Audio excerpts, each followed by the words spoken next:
직감은 사실 뇌가 과거의 수만 가지 경험 데이터를 0.1초 만에 대조해낸 결과값입니다.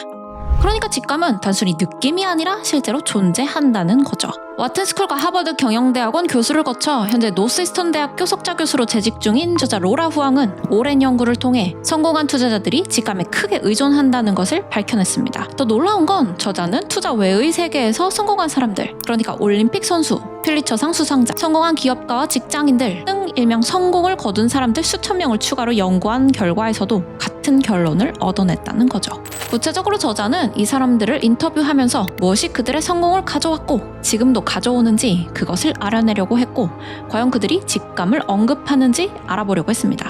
결과는 놀라웠습니다. 대부분 노력을 첫 번째로 꼽았지만 저자의 인터뷰에 응했던 사람들 모두가 100% 언급했던 유일한 요소는 따로 있었던 겁니다. 바로 직감이었죠. 우선 직감이 뭔지를 정확히 알아보죠. 이 이야기를 들어보면 바로 이해가 가실 겁니다. 인터넷 시대가 막 시작된 시점인 1990년대 후반, 트라이포드닷컴의 직원 이선 저커먼은 난감한 문제와 씨름하고 있었습니다. 당시 트라이포드닷컴을 비롯한 웹페이지 호스팅 사이트들은 아직 수익 모델을 정확히 파악하지 못한 상태였습니다. 광고주들은 웹페이지 상에서 자사 브랜드와 연관된 콘텐츠 옆에 자기네 광고가 나란히 등장하는 방식에 불만을 느끼고 있었죠. 또 부적절하거나 기업 이미지에 부정적인 콘텐츠 옆에 광고가 배치되는 바람에 광고주들의 불만이 폭주할 때도 있었습니다. 몇 달 동안 이 문제에 대해 숙고하던 저커먼은 포스트잇에 메모해둔 아이디어들을 검토하던 중 한 가지를 깨달았습니다. 광고는 잘 보여야 하고 페이지들을 클릭할 때 거추장스럽다는 이유로 숨김 처리를 할 수 없어야 했습니다. 하지만 동시에 덜 거슬리고 덜 두드러져야 했죠. 마치 그의 포스트잇 메모처럼요. 그는 컴퓨터를 응시하면서 화면의 아주 작은 부분만 가리는, 그러니까 눈에 띌 정도로 충분히 크지만 화면의 다른 내용에 집중할 수 있을 만큼은 작은 포스트잇 메모지를 떠올립니다. 잠시 후 그는 이것이 바로 해결책이라는 갑작스러운 확신, 직감을 느낍니다.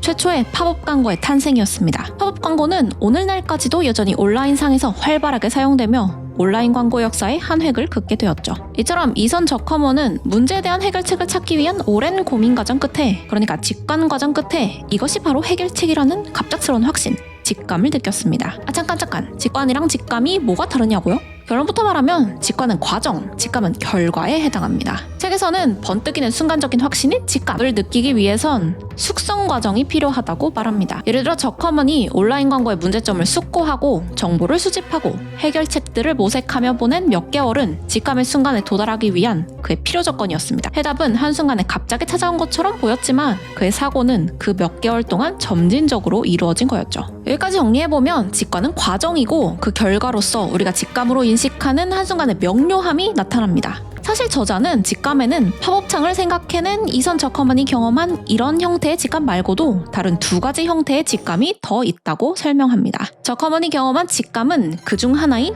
유레카에 해당하죠.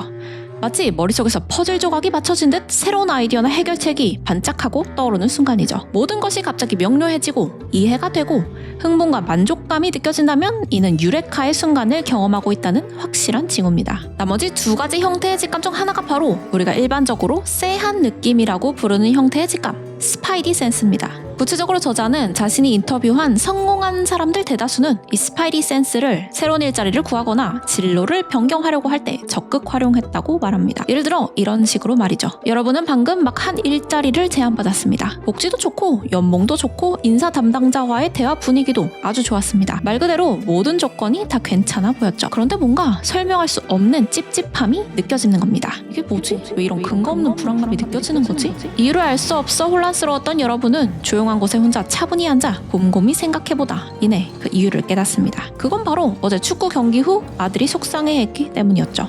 뭐 이런 뜬금없는 이유가 다 있냐고요? 하지만 이걸 자세히 들여다보면 납득이 가실 겁니다. 그 회사에 입사하게 되면 여러분의 상사가 될 인사 담당자와 했던 면접을 되짚어보죠. 그녀는 팀과 회사를 가족이라고 강조했습니다. 그러니까 이 미래의 상사는 줄곧 가족 같은 회사를 회사의 장점으로 제시했지만 여러분의 뇌는 그걸 무조건적인 충성, 비현실적인 요구로 해석했다는 것을 깨닫습니다. 인사 담당자의 발언이라는 외부 자극과 여러분의 사전 지식 사이에 충돌이 있었고 그에 따라 쎄한 느낌, 불안한 느낌이라는 스파이디 센스가 촉발된 겁니다. 이처럼 스파이디 센스는 유레카와는 달리 새로운 정보가 우리가 아는 것, 이해하는 것과 맞지 않을 때 느껴지는 감각입니다. 뭔가 어긋나는 느낌이 들면서 어쩐지 불편해지거나 동요될 때 나타나는 직감이죠. 뇌는 과거의 경험이나 단서, 무의식적인 평가를 바탕으로 자극의 잠재적 위험과 부정적 결과를 인식하기 때문입니다. 스파이디 센스를 촉발하는 상황에 직면할 때 우리는 불편함, 불안, 경계심을 경험하게 됩니다. 그런데 이쯤에서 이런 의문이 생깁니다. 직감을 함부로 믿지 말라는 말도 있던데요? 네, 맞습니다. 그렇다면 이런 말은 대체 왜 나온 걸까요? 이건 바로 사람들이 직감을 사용하면 안 되는 상황에도 직감을 사용하려고 하기 때문입니다. 예를 들어 많은 사람들이 루빅 큐브를 맞출 때 가장 먼저 시도하는 건 직감을 사용해서 맞추는 겁니다. 사실 저를 포함한 대부분의 사람들은 이런 문제에 기꺼이 노력하기를 꺼립니다.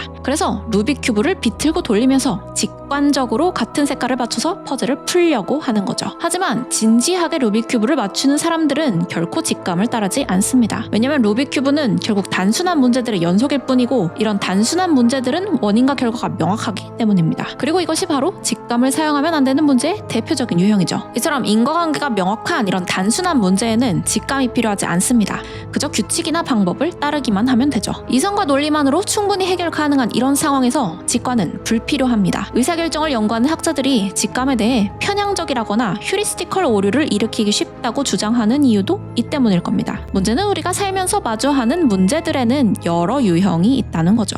이성과 논리만으로는 도저히 돌파구가 보이지 않는 진짜 어렵고 까다로운 문제들 말이죠. 이럴 때 바로 직감이 빛을 발합니다. 직감은 단순한 문제가 아닌 복잡하고 혼돈스러운 문제들에 사용해야 하죠. 예를 들어 맨 처음 등장했던 기존에 없었던 새로운 아이디어를 생각해내야 하는 상황이라거나 과연 이 일자리가 나에게 적합할지를 판단해야 하는 복잡한 상황 같은 때 말이죠. 이런 상황에서 직감은 매우 유용하고 성공을 위해서는 거의 필수적입니다. 아니 근데 직감이 말처럼 그렇게 쉽게 느껴지냐? 그쵸? 바로 그게 문제죠. 하지만 놀랍게도 필요한 순간에 직감이 느껴지기를 하염없이 기다리는 것이 아니라 우리가 원하는 순간에 직감을 능동적으로 활용할 수 있는 방법이 있습니다. 책에서는 이를 위한 다양한 방법들을 알려주는데요. 오늘 영상에서는 그중 가장 간단한 것들로만 몇 가지 소개해 보겠습니다. 우선 책에서는 필요한 순간에 직감을 써먹기 위해서는 평소에 직감을 느끼는 근력을 훈련해둬야 한다고 말합니다. 구체적으로 직감을 불러오기 위한 가장 좋은 방법은 사고방식과 접근 방식을 유연하게 유지하는 겁니다. 그리고 이걸 위해서는 이런 활동들이 도움이 된다고 말하죠. 바로 새로운 곳으로 여행을 떠나거나 다양한 사람들과의 대화를 나누는 것들 말입니다.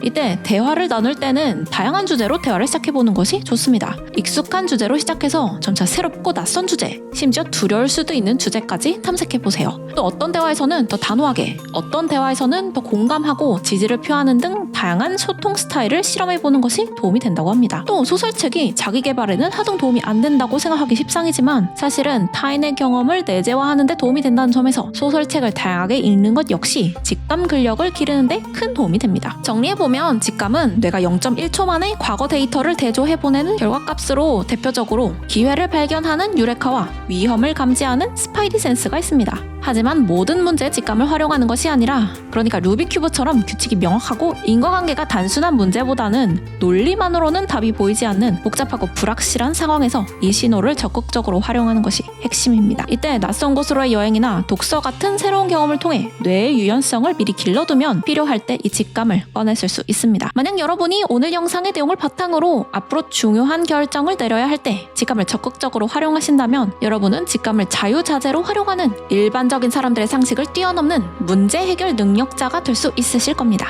결국 직감을 따른다는 건 미신을 믿는 게 아니라 내 뇌에 축적된 수만 가지 경험과 지혜를 가장 효율적으로 활용하는 과학적인 전략인 셈이니까요.